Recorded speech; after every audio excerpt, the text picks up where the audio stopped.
তুমি সত্যি করে কও তো, তুমি আমার পছন্দ করো না? আব্বা, আমি ফারজানার বিয়ে করবো, আপনি ব্যবস্থা করেন। অসম্ভব। আমি বাইসা থাকতে এই ফকিন্নির মায়ের লগে তোর বিয়া কোনোদিনও দিব না, হইতেও দিব না। আব্বা, থুতু উপরে মারলে কিন্তু নিজের গায়ে পড়ে। ফারজানা ফকিন্নির বাচ্চারা, আর যদি ফারজানা ফকিন্নির বাচ্চা হয় তাহলে আপনিও কিন্তু, কারণ ফারজানার মা আপনার বোন, আপনি ভুলে যাবেন না। আমি ফারজানারই বিয়ে করব, আমি ফারজানার বিয়ে করব, আপনাদের সমস্যা কি? ছি ভাই, এই হারামজাদা, তোর এত বড় সাহস! হ্যাঁ, তুই রং ঢং করে আমার ছেলের মাথাটারে খারাপ করছিস। হ্যাঁ, তুই আমার ছেলের পাগল বানায় তুই বিয়ে করবি?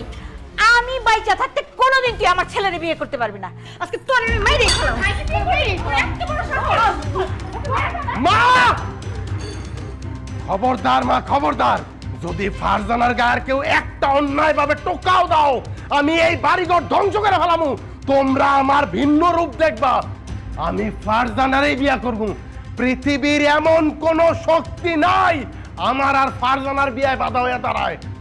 আমারে আপনার বিয়া করা লাগবো না, আমি তো কইতাছি আর ঝামেলা পাকায়েন না। চাল চুলাহীন একটা মানুষ বিয়া করে আপনি ভালো থাকবেন না। মামা মামি আপনার লেগে একটা ভালো মাইয়া দেখা দিব, আপনি আরে বিয়া করেন, আমার বিয়া লাগবে। আব্বা, আমি ফারজানাকে বিয়া করব, নাইলে এই জীবন আমি বিয়াই করবো না আব্বা।